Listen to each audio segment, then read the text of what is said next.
more than golden ka na. Amen. Andito ka pa rin. Amen. Amen ba? Amen. Tapos, nagkailad ka ng ganyan, hanggang ngayon, nag-aalala ka pa rin. Nababalisa ka pa rin. Nakakahiya sa Panginoon. Dapat ka ini-enjoy mo ang buhay mo kasi binigyan ka ng buhay na ganyan, buhay pa rin tayo sa mundo ito. At hindi naman yun. Dumaan yung pandemic, di ba? Yung COVID-19. Dumaan. Ang daming namatay kayo ng COVID.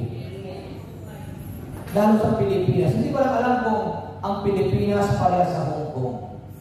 Kasi sa Pilipinas, pag ikaw ay positive, pinasok ka ng ospital, paglabas mo, nasa grapon ka. Yung panahon ng kasagsagan ng COVID, bibihira ang nakakalusok. Bakit? Yung laki naman na talaga ng ng sinisingil sa sa Pilipinas. Hindi, yung mayroon tayo, para kisis na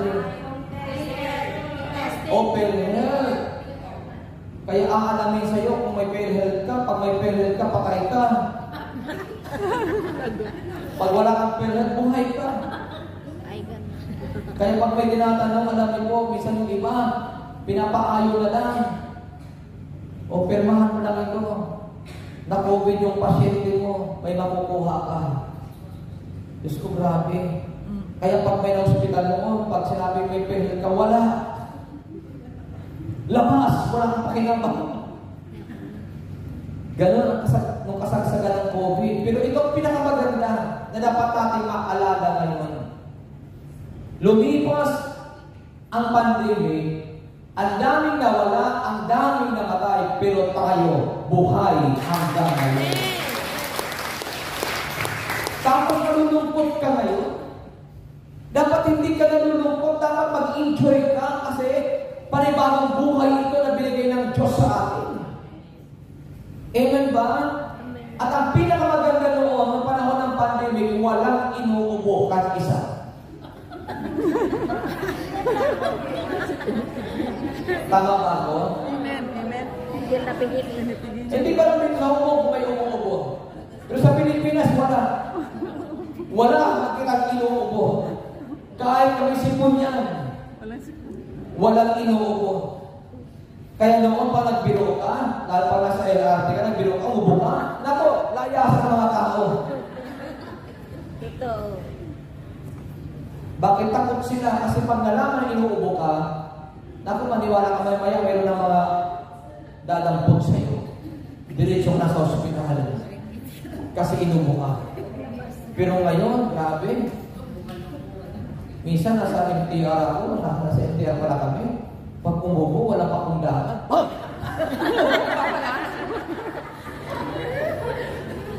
Minsan napapailingan ako eh. Yung pang hindi alam kung may tao pa. Dito pala walang pakialaman na kung umubo sila o ano, wala silang pakialam. Samantala ang Pilipino, kahit paano, nagkatakit pa ng bibig eh. May panyo pa. Dito wala. Kahit sa lahat. Minsan matutuwa ka dito eh. Okay. So dito, makikita natin na para pagtagumpayan ang pag-aalala, kailangan dapat ating kilalin na hindi ito makatulong sa atin, yung pag-aalala.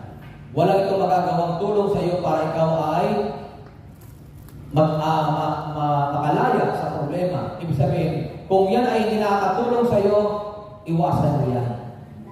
Huwag ka nang mabalisa. Huwag ka nang makalala. Amen ba? Amen. Lilipas din yan. Matatapos din yan. Halimbawa, humingi ang kapag-anak mo sa Pilipinas. Wala ka na ibigay. Ngayon, wala ka na ibigay, nag-alala ka pa. Wala ka nang naitulong, naapektuhan pa ang katawan. Bakit? Sa kaalala mo, nagkasakit ka tuloy. Kaya huwag ka mag-isip na mag-isip. Kung ang tayo ay may tiwala kay El Shaddai, ano man ang problema, ilagay mo sa kamay ni Yahweh El Shaddai. Amen po? Ang sabi nga ng Bible, sino sa inyo ang makapagpapahaba ng kanyang buhay ng kahit isang oras sa pamagitan ng kanyang pagkabalisa? Wala. Sino raw sa inyo ang makapagpapahaba ng kanyang buhay sa pamagitan ng pagkabalisa? Ibig sabihin, wala. Kaya kung wala ang makapagpapahaba ng kanyang buhay sa pamagitan ng pagkabalisa, tumigil na tayo sa pagkabalisa. Tumigil na tayo sa pag-aalala. Amen ba? May sakit ka, nag-aalala ka, lalo ka magkakasakit. Kaya kung may sakit ka, ano sabi ng Biblia, magpasalamat ka lang kay Lord. Lord, salamat kung may sakit ako.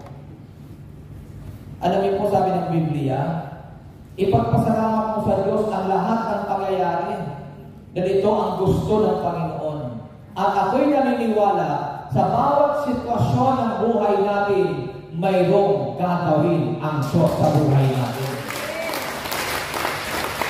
Nagkasakit? Bakit ka magpapasalamat kay Lord? Kasi sa bagay na yan, patutunayan ng Diyos sa iyo na kaya kanyang pagalingin. O di ba si Job? Nagkasakit, nalungkot ba si Job? Hindi. Sa kanya nang galing na hubad akong dumating, hubad din akong aalis. Sipin niyo si Job, ano? Nawala ang kanyang kayamanan, ang kanyang kabuhayan, nawala ang kanyang mga anak, yung asawa niya, inaasahan niya magkatanggol sa kanya, naging kontrabida pa sa kanya. Yan ang pinakamalupit na kalagay ng buhay ng tao. Yung asawa mo na inaasahan mo, kakampi mo, yung pala magiging problema mo. Anong sabi ng asawa ni Job? Sumpain mo na ang Diyos mo na mamatay ka na. Wow! Ginamit mong lahat ng panahon sa Hong Kong para magtrabaho ka dito, para masuportahan ang pamilya mo. Gagawin mo ng Pilipinas, wala ng trabaho. Sinabi ng asawa mo, wala ka na. With God. Ang sakit, ano? Buong buhay mo, ginamit mo sa bansang ito para matustusan ang pamilya mo. Nung wala ka nang maibigay, iba lang sinasabi sa iyo. Pero huwag kayong mag-alala. Mayroong Diyos na laging tutulong sa atin. Ang sabi ng banal na kasulatan sa Kawikaan chapter 12 verse 25, nagpapahina sa loob ng isang tao ang kabalisahan. Ngunit, ang magandang balita ay may dulot na kasiglahan. Kaya sa halip na tayo ay mabalisa, patuloy lang tayo makinig ng salita ni Yahweh El Shaddai. Nawa, hindi lang kayo dito nakikinig sa gawain every Saturday. Nawa, pagkatapos ng gawain dito, patuloy pa rin kayo makinig sa YouTube po natin. Amen ba? I-type lang po yung Delta Broadcasting System, yung live natin sa Manila, sa YouTube. At doon ang lahat ng gawain para hindi kayo nalulungkot at nababalisa. Yung mga ibang prayer partners natin, nakakatuwa kasi habang nagtatrabaho raw sila, nakikinig sila sa YouTube. Nakikinig sila sa gawain. Pagkatapos ng gawain ito, hindi ito live, pero ina-upload nila ito. Tuloy-tuloy pa rin sila nakikinig. Kaya patuloy kayo makinig ng salita ng Panginoon, sisigla kayo, lalakas kayo, titibay kayo. At kung tayo ay mayroong mga lalahanin sa buhay, ibigay lang natin lagi kay Yahweh El Shaddai. Palakpakan natin, purihin natin ang ating Panginoon. At dalangin ka sa Diyos na kayong lahat, kayong araw na ito, abutin ng kamay ni Yahweh El Shaddai. So kayo po tayo lahat.